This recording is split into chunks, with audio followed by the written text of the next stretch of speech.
모든 거에 결실을 보는 그러한 또 감사절이니까요. 한 번 더 인사하겠습니다. 그동안 수고 많으셨습니다.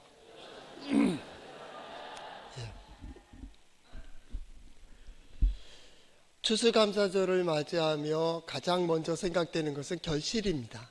결실. 그 결실을 보면서 지난 모든 날들이 기억이 되기도 하지요. 그리고 그동안 얼마나 수고했는지, 얼마나 힘들었는지를 각자 어떻게 느끼는 정도가 다를 수도 있겠지만 결국은 보람을 거두게 되는 거죠. 이렇게 한 해를 혹은 한 주기를, 한 일을 마칠 때쯤에 우리가 꼭 기억하는 것이 있습니다. 그 첫 번째는 뭐냐면 모든 것 이대로 지나간다. 이것도 지나간다. 고난의 시간도요, 기쁨의 시간도요, 어려움도요, 다 지나가게 돼 있어요. 이것도 지나간다. 그 다음 답이 있어야죠. 이것도 지나간 그 다음에 나는 어디에 서며 무엇을 할 것인가를 생각해야 됩니다. 이것도 지나간다. 두 번째 중요한 것은 지나가니 끝이 있다는 겁니다. 끝이 없을 줄 알기 때문에 사람들이 마음껏 행동하고 하루를 가린 것 같고 땅을 모른다고 생각할 정도로 거짓도 행하고 위선도 행하고 그러는 거예요. 끝이 있어요. 끝이 있어요. 어떤 일을 시작했으면 어떤 일에 마칠 때가 있어요. 한 해를 시작했으면 한 해의 결산 볼 때가 온다고. 올해도 연말이면 또 항전지증에서 은퇴하는 분이 두 분이 계세요. 심무할 때가 있고 은퇴할 때가 있어요. 끝이 있다라는 겁니다. 끝이 있다. 언젠가 그 끝은 다 놓아야 되는 거예요. 거기에 관련된 모든 것에 의해 모든 것에서 격리되는 거예요. 끝이라니까요. 더 이상 내가 어떤 수고와 노력을 할 수 없는 그 시간, 그때가 온다. 그때 후회 없는, 그때 아쉬움 없는 끝. 신앙인들은 끝났어. 그럴 수 있었으면 좋겠어요. 세 번째 중요한 것은 반드시 거둔다. 그대로 끝이면 아무 의미가 없는데 뿌린 것 혹은 분노한 것, 감정, 마음, 생활, 행한 모든 거에 반드시 거둔다는 거예요. 일반 법칙입니다. 심은 대로 거둔다. 어떤 때는 생각하기를 나는 심지 않았는데, 아니요. 본인이 안 심었으면 누가 심었다는 얘기요. 심은 거예요. 어떤 사람과 얘기하면서 그 얘기를 듣고 있다는 것은 그 사람이 내 마음밭에 심은 것이 아니라 내가 문을 열고 그 사람의 말을 씨앗이 되도록 내 마음에 심었어요. 자기 인생에 자신이 책임져야 돼요. 우린 세 가지를 꼭 기억해야 됩니다. 교회는 때로는 구원을, 때로는 구속을, 때로는 예수 그리스도의 오심에 대한 감사를, 그리고 특별히 이 추수감사를 합니다. 모든 것 그 끝날 때 그 결과물을 가지고 기뻐하는, 감사하는.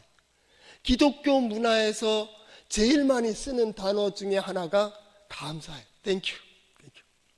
감사합니다. 뭐 조금만 이렇게 도와줘도 감사합니다. 비켜줘도 감사합니다. 이것도 감사합니다. 저것도 감사합니다. 감사가 넘쳐요. 감사는 누가 해요? 은혜를 아는 자들이 감사해요. 은혜를 모르는 자들은요, 감사 못합니다. 아무리 많은 걸 얻어도요, 불평합니다. 원망합니다. 부모님의 그 많은 수고와 노력과 힘들게 아이를 길렀습니다. 그런데 옆집 아이 보면서 불평하고 있습니다. 10가지, 100가지를 줬습니다. 그런데 저것 보면서 불평합니다. 제가 볼 땐 다 가졌어요. 근데 그 한 가지 때문에 불평한다. 그러니까 감사하고 원망하고 불평하는 이 두 사람, 성공하고 실패하는 자는 이미 환경 때문이 아니에요. 그 마음과 자세가 어떠하냐에 따라서 기뻐하고 감사할 수 있는 거예요. 달라요. 많이 있기 때문에 감사합니까? 많이 있는 것 때문에 더 갖고 싶어서 불평인데요.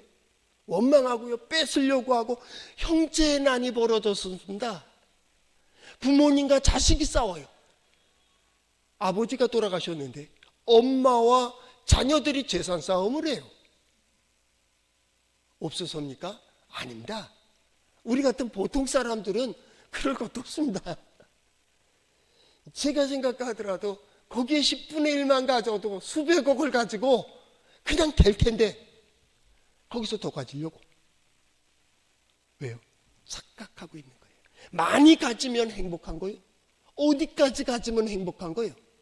많이 알면 지혜로울 것 같아요. 이게 착각입니다. 어떤 사람 배운 게 없습니다. 그래도 인생을 압니다. 어떻게 살아야 행복한지를 알아요. 대체로 행복한 사람, 우리 교회는요, 왜 신앙생활해요? 한마디입니다. 나 행복하려고. 여러분 행복하기 위해서 예수 믿는 거예요. 왜 교회 나와요? 예, 행복하기 위해서입니다. 하나님께서요, 예, 왜 말씀하십니까? 너희 행복하게 살아. 이게 복된 길이야. 복을 얘기합니다.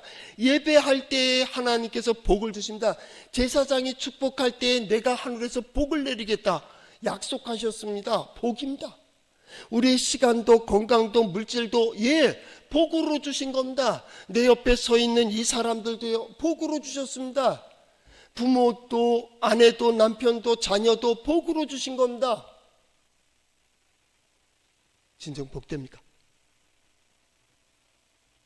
복입니다. 우리는 행복하기 위해서 예수 믿는 거예요. 이건 환경의 문제가 아니에요. 환경 이전의 문제입니다. 많이 알고 있다, 많이 가졌다, 높은 데 올랐다, 아니요. 그거로 행복해지는 거 아니에요. 환경과 조건에 의해서는 원망할 때도 있고요, 불평할 때도 있고요, 더 가지고 싶어서 안달할 때도 있고요, 핑계 댈 때도 있고 변명할 때도 있어요. 우리는 그 이전의 문제입니다. 오늘 교회 감사를 배워야 되는 겁니다. 감사. 뭐 때문에 감사하느냐 그 말입니다. 존재 그 자체, 관계 그 자체, 환경 이전의 문제입니다. 신앙적인 고백으로 하나님이 계심에 감사한 겁니다. 세상에 누구도 몰라주고 있는데 하나님이 나를 아시고 내가 하나님 안에 있다는 이 사실로 우리는 감사한 거예요. 감사한 거예요. 하나님이 나와 함께 하심에 감사하고 그 매 순간마다 함께 해 주셨음에 감사하는. 그래서 이것도 감사하고 저것도 감사한 거예요. 감사.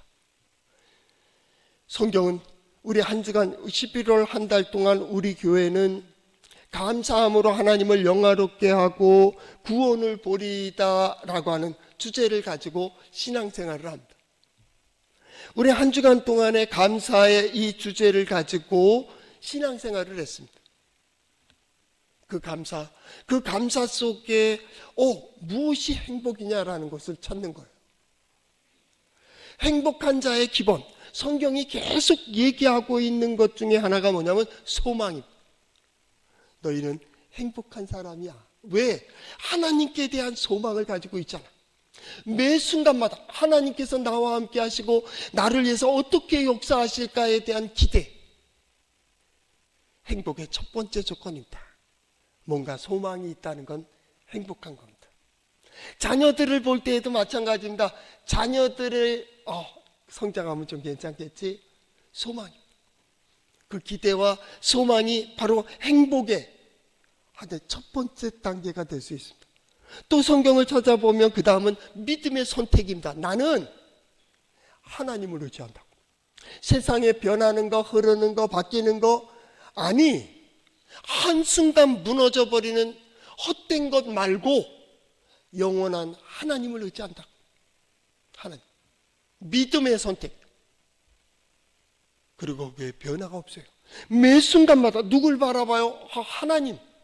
하나님 바라보기로 결단했어요. 세상의 사람도 아니고 권력도 아니고 세상의 지식도 아닌 하나님이 함께 해주셔야 된다고 하는,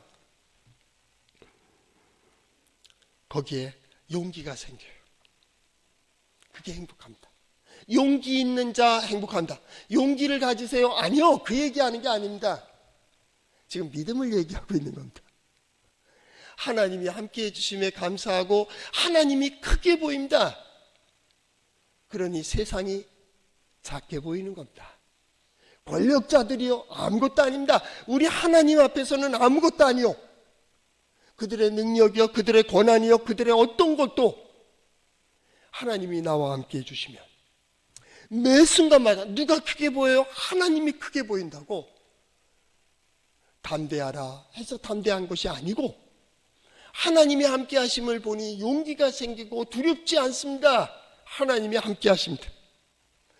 지금까지 인도해 주신 그 하나님이 앞으로도 인도해 주실 것을 믿는, 여기에 기쁨이 있고 여기에 행복이 있는 겁니다. 그리고 더 나아가 그 되어지는 모든 일들로 인하여 기뻐할 수 있는, 하나님께서 이렇게 도와주시고 이렇게 인도해 주셨음에 행복한 사람은 그 기쁨의 의미를 알아요. 추수의 의미를 안다는 겁니다. 만족합니다. 거기에 찬양을 합니다. 그리고 감사합니다.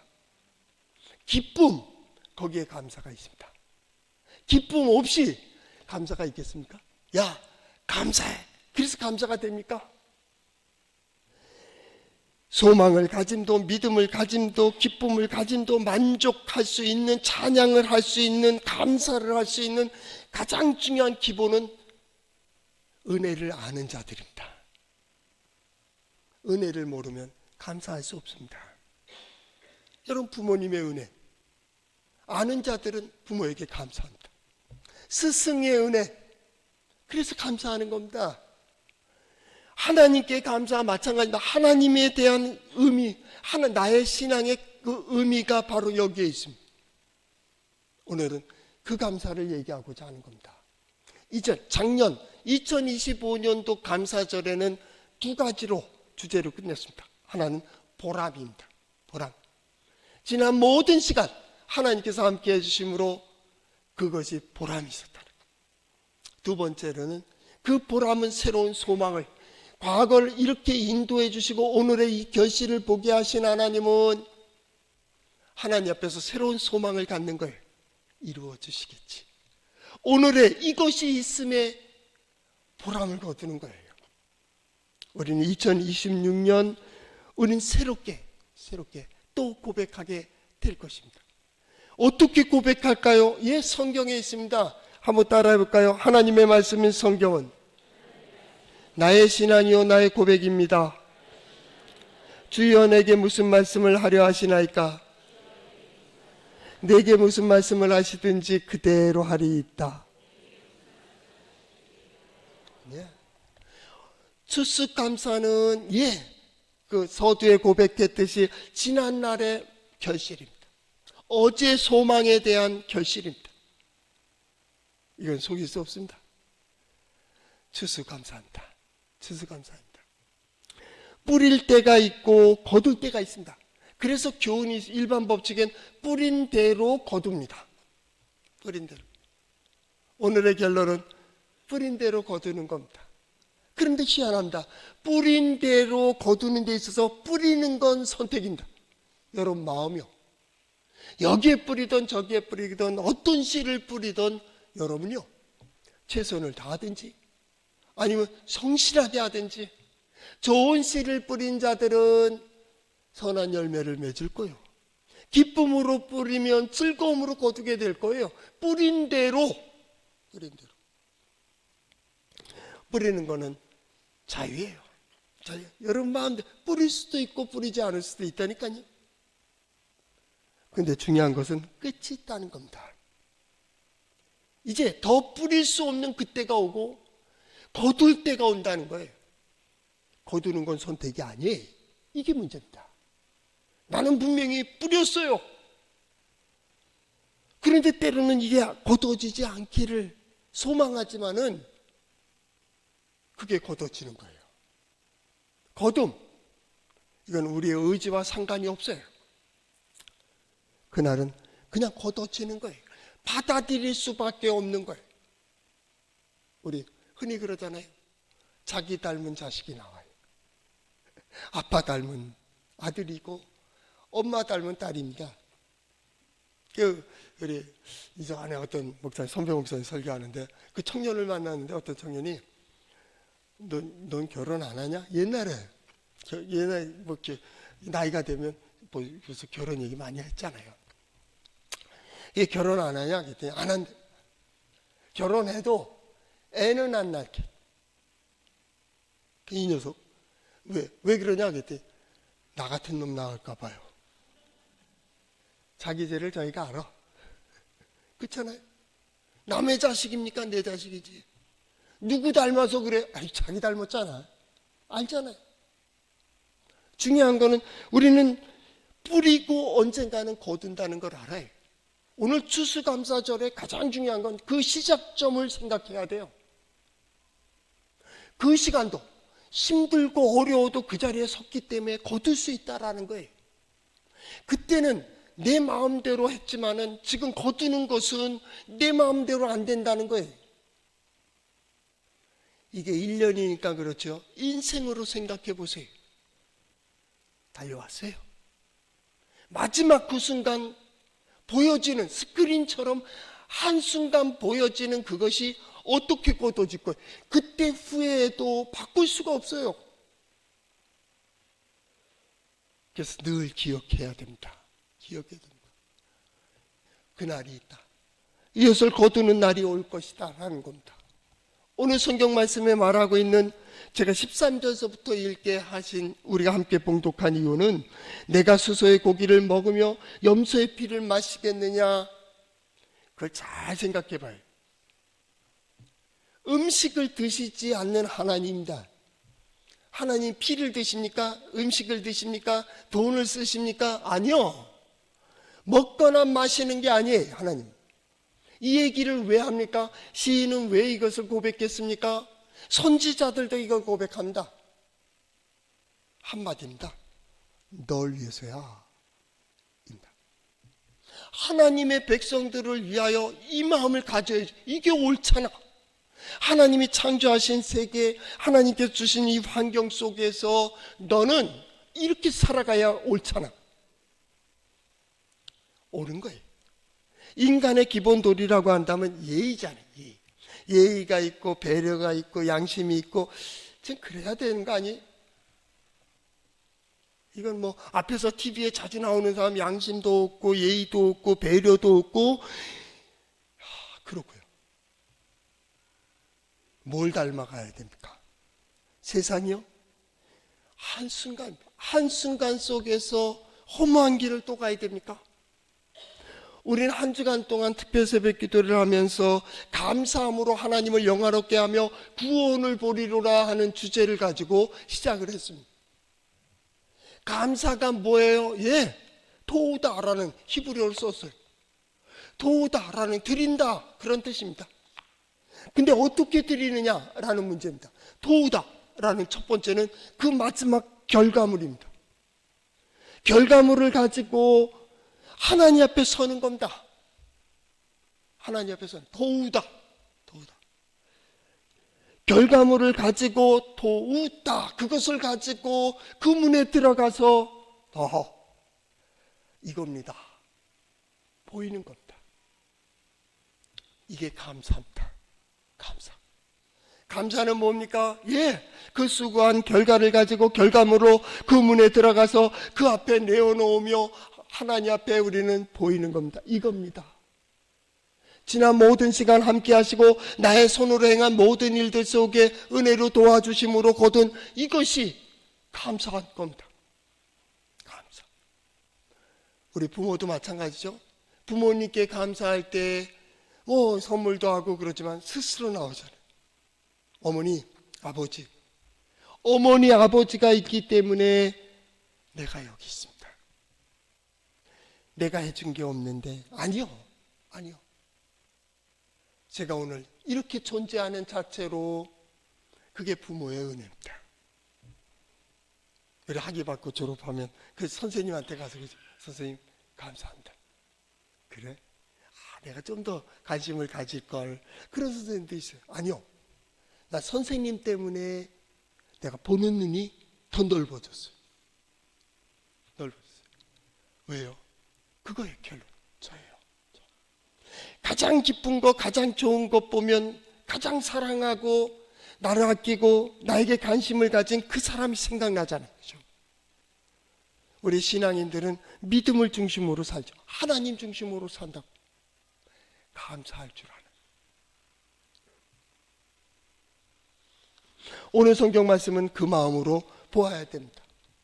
그 마음 속에 보면 14절, 감사로 하나님께 제사를 드리며 지존한 자에게 내 소원을 갚으라. 두 가지 의미가 나옵니다. 하나님 감사합니다. 하나님 앞에 예배할 때에 그 손이 하나님께 드려질 때에 그 손이 부끄럽지 않기를, 오늘 이 시간 드림이 여러분의 신앙입니다. 이것보다 다른 게 중요하면 다른 쪽으로 가 있어요. 그때 나는 이쪽입니다. 이 시간을 하나님께 드립니다. 그리고 찬양을 하며, 그리고 말씀을 들으며 하나님 앞에 봉헌물을 드립니다. 봉헌물 그 자체가 손을 의미합니다. 옛날에 구약에 제물을 담은 그릇이 봉헌물입니다. 거기에 손을 의미합니다. 하나님, 이게 하나님께서 내게 베풀어 주신 은혜입니다, 이 말입니다. 저는 봉헌 기도할 때 항상 그 기도를 합니다. 하나님, 이 예물이 하나님을 향한 신앙과 고백이 오니 주여 이 믿음대로 역사하여 주옵소서. 이게 나의 최선의 고백입니다. 이것이 하나님께 드린 나의 보답입니다. 하나님께서 나를 이렇게 인도해 주셨습니다 라고 하는, 하나님께서 그 손을 봅니다. 손의 예물을 보십니까? 예, 예물을 보십니다. 하나님께서 그 손의 예물만 보십니까? 아니요, 손으로 행한 모든 것들을 보십니다. 그러나 한 가지 기억하세요. 하나님은 긍휼이 풍성하신 하나님입니다. 이 손이 약하여, 이 손이 부족하여, 이 손이 행하지 못한 그 부족한 모든 것까지도 하나님은 감싸 주십니다. 나의 약한 손을 보시고 이 손이 약하여 늘어뜨리지 아니하도록 하나님께서 붙들어 주십니다.